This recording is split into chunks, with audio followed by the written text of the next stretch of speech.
विधानसभा चुनाव की सरगर्मियां तेज हो चली हैं और अब नेताओं ने चुनावी रण में जीत की हुंकार भरनी शुरू कर दी। लेकिन ये सत्ता की लड़ाई उतनी आसान नहीं जितनी नजर आ रही है।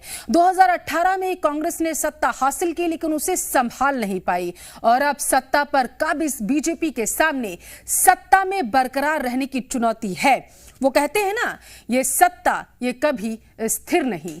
जनता के वोट ने हमेशा नए नए इतिहास रचे। अब ऐसे में एमपी में कौन सा परिवर्तन होगा और ये जनता किसे सत्ता के सिंहासन पर बिठाएगी, रिपोर्ट में देखिए आप।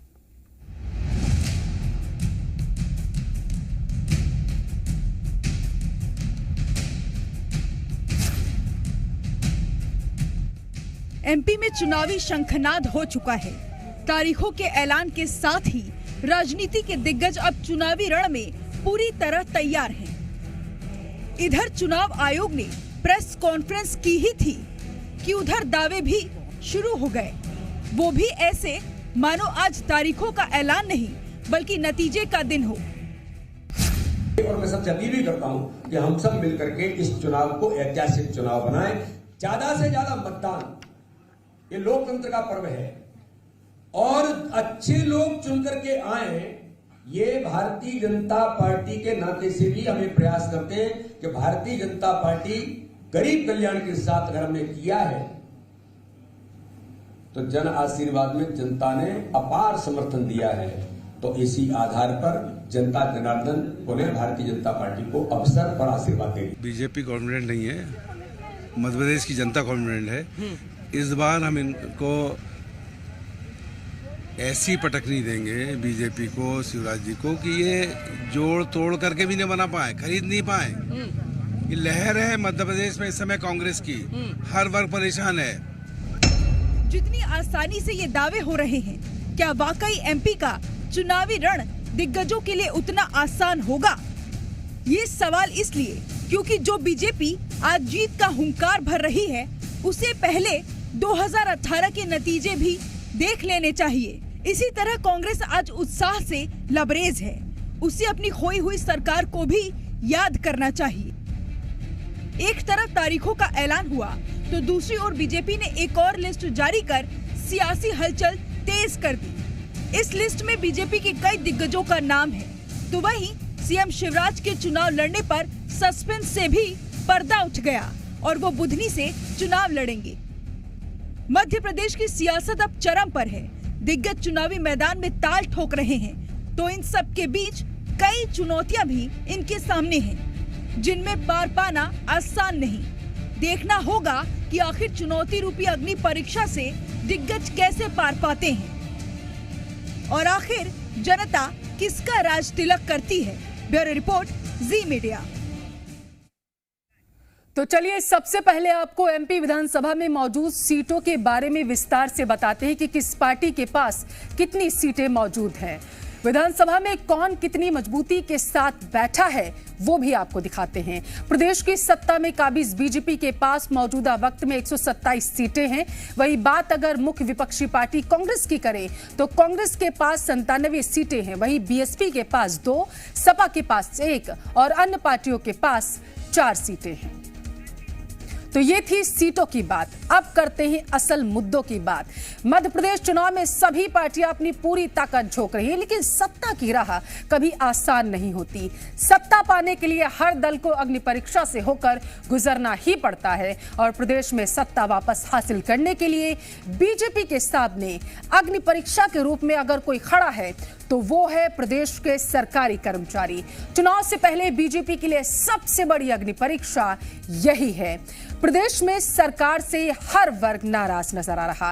एक तरफ पटवारियों की हड़ताल तो दूसरी ओर अतिथि विद्वान भी सरकार से नाराज नजर आ रहे हैं। तो इस बीच नर्सिंग छात्र भी परीक्षा नहीं होने के चलते सरकार के खिलाफ प्रदर्शन कर रहे हैं। वहीं बिजली कर्मचारी भी अपनी मांगों को लेकर सरकार के खिलाफ आंदोलन का रास्ता अपना चुके हैं। जहां हर वर्ग बीजेपी से खासा नाराज है, तो वहीं दूसरी ओर पार्टी के सामने कई और भी बड़ी चुनौतियां हैं और बीजेपी को इन चुनौती रूपी अग्नि परीक्षा को पार करके ही अब आगे बढ़ना होगा।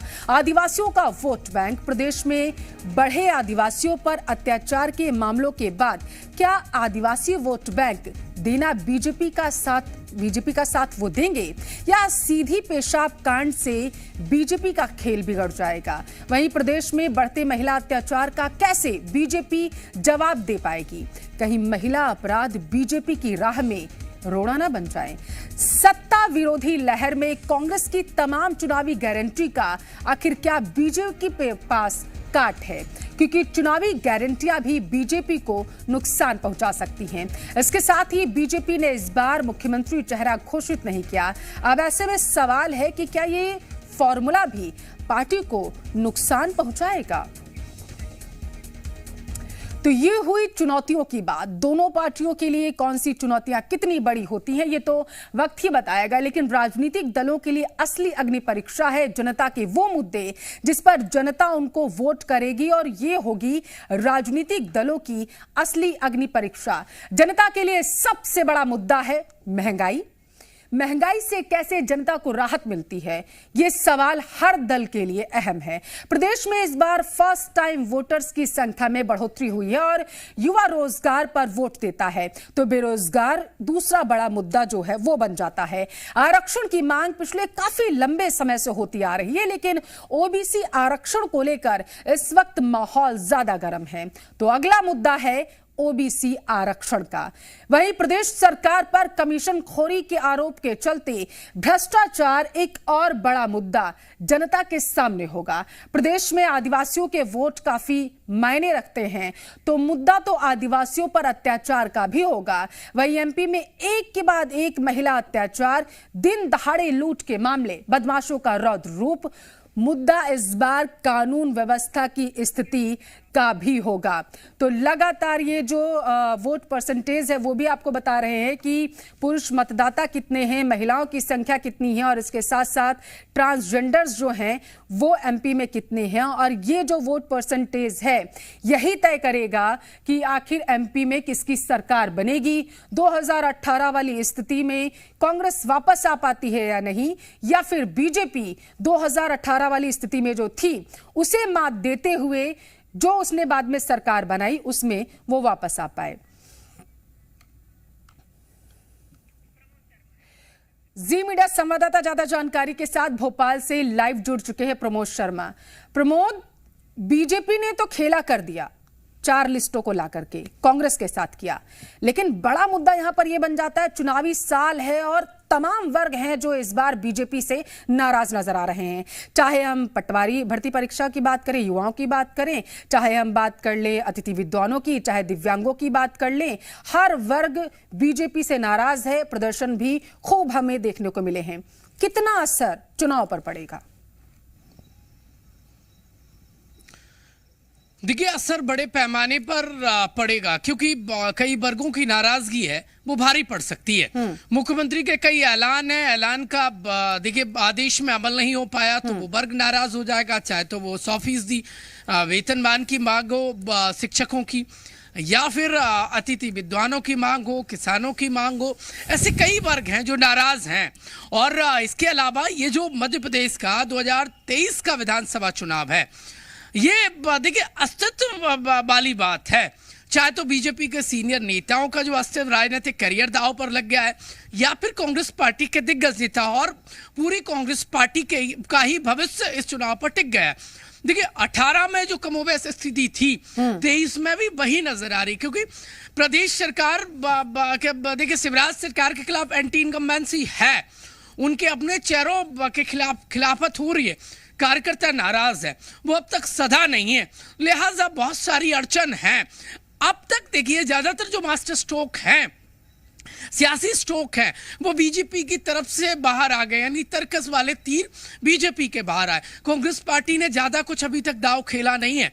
यदि कांग्रेस पार्टी के चौंकाने वाले दाव सामने आ गए तो 18 की तरह 23 में भी उलटफेर हो सकता है, क्योंकि जनता के बीच में एंटी इनकम्बेंसी है और दूसरी तरफ कार्यकर्ता बीजेपी के अपने नाराज है, कई सीटों पर नेता नाराज हैं, लिहाजा बहुत सारी देखिए दिक्कत बीजेपी को ज्यादा है, क्योंकि लंबे समय से एक तो देखिए सत्ता में काबिज रहने के साइड इफेक्ट सामने आने लगते हैं और ऐसे में अलग अलग वर्गों की नाराजगी, कर्मचारियों में ओल्ड पेंशन स्कीम को लेकर यानी पुरानी पेंशन बहाली को लेकर जो मोर्चा खोला हुआ है वो देखिए मशीनरी की नाराजगी भारी पड़ सकती है, कार्यकर्ताओं की नाराजगी और एमपी में जो अपराध का ग्राफ बढ़ा है वो खासकर मुश्किलात भरे हो सकता है। सीधी पेशाब कांड बीजेपी के लिए गले की हड्डी बना हुआ है और एक जो कोऑर्डिनेशन की कमी है, पार्टी विद द डिफरेंस का नारा जो बीजेपी बुलंद करती है, इस बार सत्ता और संगठन में उतना कोऑर्डिनेशन की कमी नजर आई है,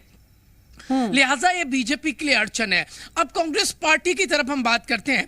कांग्रेस पार्टी टिकट वितरण में देखिए बीजेपी से पिछड़ गई है। दूसरी बात यह है कि बीजेपी में बहुत सारे फेस हैं, कांग्रेस पार्टी में वो कम है, तो लिहाजा अब कांग्रेस पार्टी एक तो देखिए अब टूटन से जूझ रही है, उनके अपने नेता देखिए 2020 में छोड़कर चले गए और जिस तरीके से पार्टी का पतन हुआ, तो अब जो फ्रेश चेहरे हैं क्या वो उस कैलिबर से काम कर पाएंगे जिन दिग्गज नेताओं ने 18 में काम किया, और क्या बीजेपी की इंटरनल नाराजगी कांग्रेस पार्टी के लिए बेनिफिट के तौर पर काम करेगी। तो कुल मिलाकर टिकट वितरण डिपेंड करेगा कि कांग्रेस पार्टी का माहौल चुनावी कैसा बनता है। दोनों ही पार्टियों के लिए अस्तित्व का खेल है, क्योंकि एक तरफ बीजेपी के दिग्गज नेता चुनाव में उतर गए, जिनके जो राजनीतिक उनकी विरासत है वो दांव पर लग गई। यदि वो जीते तो बने रहेंगे और हार गए तो क्या होगा भगवान जाने।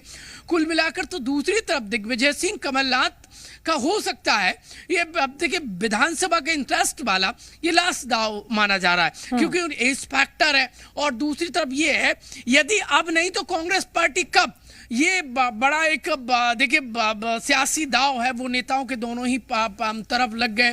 तो कुल मिलाकर इसे लोकसभा चुनाव से ठीक पहले सेमीफाइनल के तौर पर देखा जा रहा है। 18 में जो झटका लगा था उससे बीजेपी ने सीख तो ली है, सीख कितनी ली है ये आने वाला समय बताएगा, लेकिन मुकाबला बड़ा टक्कर का होने वाला है। प्रभु सीख ली, और अगर आपने जिक्र किया सीधी पेशाब कांड का, अगर उधर लेके चले उन तस्वीरों को याद करें तो जो चीजें सामने निकल कर आई थी, बड़ा वोट बैंक आदिवासी है मध्य प्रदेश में 20-21 के आसपास कम से कम, और इस परसेंटेज को अगर नजरअंदाज करती बीजेपी, अगर प्रवेश शुक्ला पर कार्रवाई ना करती तो ये खिसक जाता। अब इसको साधने के चक्कर में प्रवेश शुक्ला पर कार्रवाई तो कर दी, लेकिन विंध्य खिसकता हुआ नजर आया, क्योंकि एक बड़ा वोट बैंक सवर्णों का भी है। अब दोनों को साधने के चक्कर में क्या बीजेपी बीच मझधार में तो नहीं अटक गई है, ये भी समझाइए।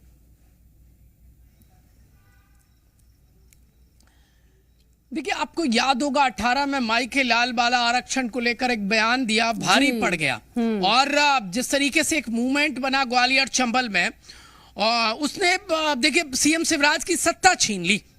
और अब फिलहाल में आप देखेंगे तो ब्राह्मणों की तो नाराजगी है ही है, लेकिन आदिवासी जो वोट बैंक है ये इनके लाख जतन के बावजूद आदिवासी उस तरीके से कनेक्ट नहीं हो पाया है जिस तरीके से ये चाहते हैं। यही वजह है कि फग्गन सिंह कुलस्ते को उतार दिया, आदिवासियों के बीच में नतमस्तक सरकार नजर आई।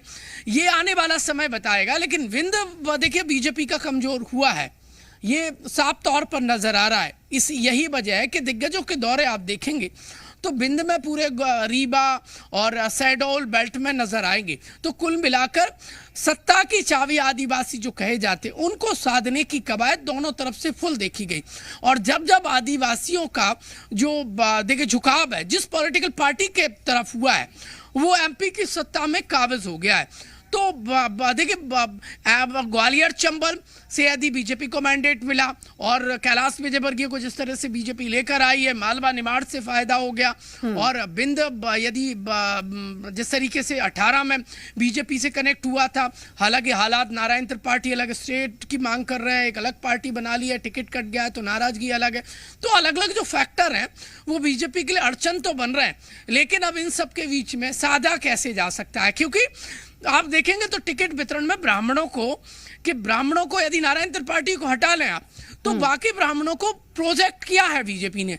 तो ये एक मैसेज देने की कोशिश की है कि ब्राह्मणों का सम्मान है बीजेपी में, क्योंकि प्रदेश अध्यक्ष हों, मिनिस्टर जो चाहे तो गोपाल भार्गव हों, इसके अलावा जबलपुर जहां आप देखेंगे तो ब्राह्मणों को टिकट तवज्जो दी है, लेकिन बाकी और जो कास्ट है सबको साधते हुए बीजेपी आगे बढ़ती नजर आ रही है। तो क्या 18 के जो साइड इफेक्ट हैं, क्या वो इस बार भी बीजेपी को सताएंगे, या फिर जो ग्राउंड जो रिपोर्ट्स आ रही हैं और जो नाराजगी कार्यकर्ताओं की वो भारी पड़ जाए, क्योंकि वोट बटोरने का काम तो कार्यकर्ता करता है और कार्यकर्ताओं का जो उत्साह लोअर लेवल पे आ जाता है तो फिर वोट कौन बूथ तक लेकर जाएगा। और दूसरी तरफ कांग्रेस पार्टी का टिकट वितरण डिपेंड करेगा कि उनकी राय की जो अड़चनें हैं सत्ता पाने की वो कितनी दूर हो पाती हैं, या फिर हमेशा गुटबाजी और अंतरकलह और अपनों की छूटन से कांग्रेस पार्टी जो जूझती आई है क्या उससे पार पा पाएगी। 18 में जो दिग्गज हार गई थी, हारने के बावजूद सरकार कांग्रेस पार्टी की बन गई थी, क्या इस बार दिग्गज यदि कांग्रेस पार्टी के जीते तो क्या उनकी सत्ता का रास्ता साफ हो पाएगा। ये तमाम अलग अलग कयासबाजी इस वक्त लगाए जा सकते हैं, लेकिन चुनाव आयोग ने जो तारीख तय की है 17 नवंबर, वो जनता मोहर लगाकर तय करेगी कि 17 का जो सताने का, जनता के सताने का दर्द है उसका देखिए नतीजा 3 दिसंबर को आएगा। और 3 दिसंबर का सूरज मध्य प्रदेश में किसका चढ़ेगा, एमपी का अगला किंग कौन होगा, जो है वो बरकरार रहेगा या जो 18 में आया था वो वापसी करेगा। ये तमाम जो अलग अलग कयास है वो इस वक्त हाई नजर आ रहे हैं और सबके अपने अपने प्रेडिक्शन है और प्रेडिक्शन भी फेल होते नजर आए, क्योंकि राजनीति में कहा जाता है कब क्या कैसे और क्या हो जाए कुछ कहा नहीं जा सकता। कयास हैं तो लगाते रहिए, जितने मुंह उतनी बातें हैं। खैर आने वाला समय बताएगा कि जनता देखिए जनार्दन है और वो इस बार एमपी का किंग किसको बनाती है। ये 3 दिसंबर को तय हो जाएगा कि एमपी का अगला किंग कौन होगा। बिल्कुल प्रमोद, जो है वही रहेगा या फिर 2018 वाली स्थिति में जनता जो है वो लेके चली जाएगी राजनीतिक पार्टियों को। बहुत शुक्रिया आपका तमाम जानकारी साझा करने के लिए प्रमोद।